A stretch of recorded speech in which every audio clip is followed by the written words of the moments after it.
I told you I wasn't going to let up on CBS for disgracing American war heroes, and I meant it. Today, the five reached out again to CEO Les Moonves and Amazing Race executive producer Jerry Bruckheimer, and again, they refused to apologize. Not only that, they wouldn't even comment on this disgrace. I'm calling on them to apologize to Vietnam vets after sending reality show contestants to the wreckage of an American B-52 bomber shot down in Hanoi. Greg first told us about this story Wednesday. Teams must now make their way to the B-52 Memorial, site of the wreckage of a B-52 bomber shot down during the Vietnam War, and where they'll find their next clue. Here? Wait. Oh, there's a U-turn board. Yeah. Oh, it's a double. This is a double U-turn. The Amazing Race episode also broadcast communist propaganda. I spoke today with Senator John McCain. It was 40 years ago last week that he returned from Vietnam after being a POW for over 5 years. He says regardless of how this happened, CBS owes veterans an apology. Eric, I assume you agree with Senator McCain, obviously. Yes, on this one thing, I actually do agree with Senator McCain. Bob, can I just do this? Can I give it back to you? Because you've been on this from the very beginning. Greg brought the story. It really hit home with you, and it's really resonating. I'll tell you, on Twitter, my Twitter feed lit up last night after the show. I probably never got more tweets, and all of them were a response to how proud they were of you stepping up, standing up for American veterans. That's nice. Dana taught me how to do a hashtag last night. The thing just blew up after that. It was going on all night long. I'm glad that we could share that moment. Yes, it was. In the past, hashtag meant something else to you. Yes, it did. Dana, let me ask you something from a strictly public relations standpoint. Why? Why do they not just say, I'm sorry? I think it's partly because of the Fox News syndrome that Greg has talked about, that if Fox News brings it up, then it must be crazy black helicopter conspiracy. But they don't realize, and somebody should have been helping them get out of their own way, is that Greg didn't come up with this story on his own. There was a Vietnam vet who emailed him, what was it, Sunday night? Yeah, he emailed me after the show and said, and he was actually very polite about it. He just said, I'm watching this. This is kind of weird. Well, this is how you found out about it? Yeah, a guy emailed me. So that's when I took the email and I forwarded it to the producer. I go, this is crazy. And he made this great point. He says, are there going to be three-legged races at Gettysburg, a potato sack race at Normandy, a tug-of-war at Abu Ghraib? I mean, he had good humor about it, but it bothered him. Yeah, for sure. Andrea, what do you think strictly from a public relations standpoint as well? Why do you agree with Dana that it's because it's Fox, because we bring it up, or is it, how can you be that, stupid and insensitive? Well, I think that has something to do with it, absolutely. But what they should understand is this has grown much bigger than Fox News. This is a lot of their viewers that are very upset with this. And I don't know if they're just tone deaf, Bob, and they think that this will blow over and they're just trying to ride it out. But the first rule is when you step in, fix it, clarify, apologize, and move on. Instead, this has gotten so much bigger, and they haven't stopped the bleeding, and they should apologize ASAP, because I don't think it's going away. It's just getting bigger. You know what I think it is, though? I think it's about age. I think that, they're thinking, okay, the average age of a Vietnam vet is probably over 60 at this point, probably the mid-60s. Generally these shows now are run by emasculated metrosexuals who are chasing the mentality of a 16-year-old girl. They don't actually care about anybody over 55. They don't. I spoke also today to the commander of the American Legion, who has sent a letter to CBS demanding an apology. They have 2.5 million vets that they represent. He said that he wants to tell CBS that none of them will be watching that show again, and he wanted to thank, by the way, the five for bringing this forward. But it was a very poignant discussion. I allowed us how I had opposed the Vietnam War myself as it began. And he said, I followed your career, Bob. I know you did. He said, but you've done the right thing here. And it got very emotional near the end of our conversation. Mm-hmm. And this guy felt, he himself was a Vietnam veteran. And he clearly felt this right down to the core of his being. Yeah, I'm against boycotts. I hate the idea of boycotts. I think the better thing to do is to man up and apologize. You say something wrong. I've been there, firsthand doing this. I misspoke. They should absolutely apologize. Now, if this thing is already taped and they can't get the show to apologize on tape, they can certainly run something at the end of one of the shows. Hey, we're sorry for the insensitivity to the Vietnam vets, or all veterans for that matter, or all Americans for that matter. Oh, sorry. Can I just do this very quickly? Karl Rove had something to say. He wants to say, he's got a message for you, which is going to appear later on tonight on Greta, but he has a message. Watch.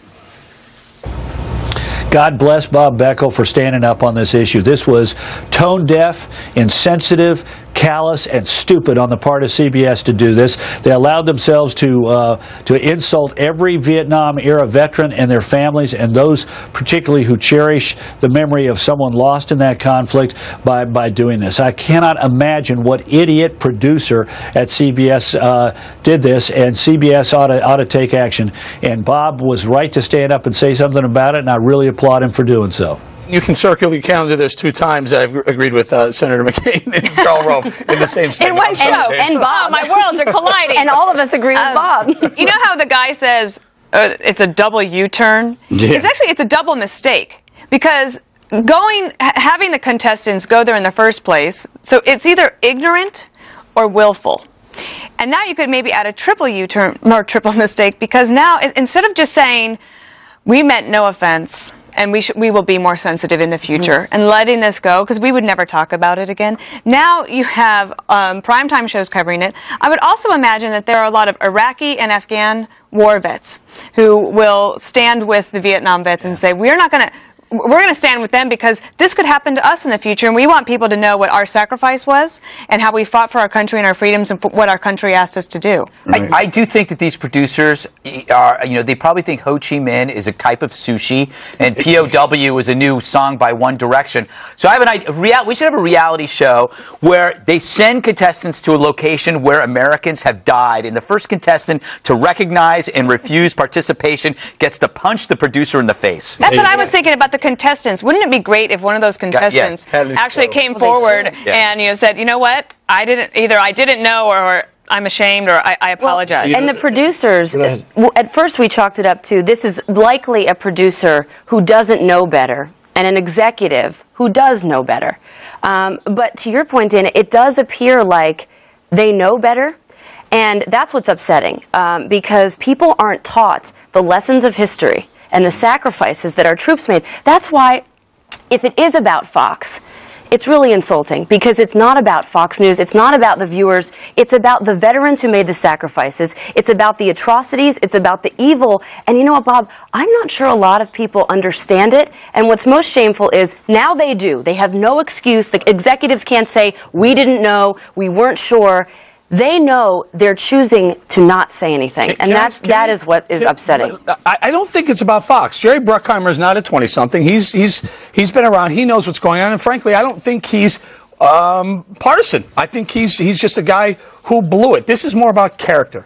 Character meaning Bruckheimer or Moonves, both of you guys probably should do it. One of you should stand up and say, we blew it, we're sorry, but do they have the character to do it? Well, let me just say, I got thousands and thousands of tweets. I haven't had that many since I started the tweet thing, and Dana got me turned on to this thing. And I'll tell you, for the first time, about 99% of them were favorable, which for me is exactly the opposite get used to what it. It normally is. Let me ask you something here, Greg. You made a good point here about, do you think it is really possible that they made a decision that their audience is younger, not Vietnam connected, and therefore this was just fine to go ahead with? I think it was, if anybody had noticed it, their assumption was their audience is too passive and distracted. It operates under the assumption of what's really the big deal. That was 40 years ago. Who cares? I think that's how they looked at it. The problem is there are so many outlets for that kind of opinion. In fact, if you look, most colleges are an outpost of anti-militarism and anti-Americanism that we've come to accept. And I think all we're asking is, can you just not put it in the reality shows we like to watch with our families? Just that, Yeah. Well, what if they could have gone to Vietnam? Yeah. And even if the Vietnamese government said, okay, we're going to have you go here and here, but they could have scripted the show differently. Right. I mean, they could have said, and we know what happened here, and we're not for this. We are for freedom, and they could have made it. Please forgive me, I think it's a band phrase. A teachable moment. Yes, it is. A band phrase. I'm sorry. No, don't you think that even if older veterans or older viewers are hearing about this story, don't you think that they are talking about it to their kids, to the younger generations? I think that it's actually permeating and getting larger, and I think they're hoping, let's ride it out over the weekend and it'll We should go find away. some vets to go up against the contestants of The Amazing Race and see who would win. Yeah, exactly. That'd be fun. You know, one thing, let me just say, I'm so absorbed in this, and I get mad, believe it or not, every minute about it. But, you know, if I said this before, excuse me, but Vietnam defined my generation. It was the defining moment. And not just for 850,000 Vietnam veterans, but for an entire generation, the baby boomers. And it was a painful, painful experience for everybody. At the very least, you could have thought about that and said, Vietnam, gee, that almost ripped America apart. And maybe this is not the kind of place we should go and bring the memories of that back up. So, I'm sorry, go ahead. Yeah, I was just going to say, I haven't heard a single person, not even included from CBS or even on Twitter, that says, oh, it's not that big of a deal. Like, nobody is actually, I mean, this is what's weird. There's not even, nobody's defending it. And silence has never been louder, I think, by not saying anything. Silence. They're screaming that they either endorse this or they know they screwed up. So which one is it? Yeah. Well, how do they get away with silence? Well, I mean, did they though, Bob? We contacted them twice, right? 3 times. 3 times. Didn't they at one point they said we have no comment? Yeah, I think every time they said that. Isn't that a comment in and of itself? Yeah, that's a comment. Well, Dana, you know this. Isn't no comment a pretty indictable statement to make? Yeah, it's basically a. Show them the hand. Not Beat comment. it. I mean, there's different ways to no comment. If it's national security related, you can say a no comment, and with the, we'll get back to you later. But this is basically a shut up, Bob. Shut up, Bob. Well, I've heard that before. All right. We'd like to know your thoughts on this whole issue with CBS, and should CBS apologize to Vietnam vets? Go to facebook.com/the5FNC and vote in our poll. We'll let you have a chance to send the Suits at CBS a message about what you think. So far, more than 3,000 of you have taken the poll, and overwhelmingly, I think something like 3,000 said apologize and 50 said don't. Coming up,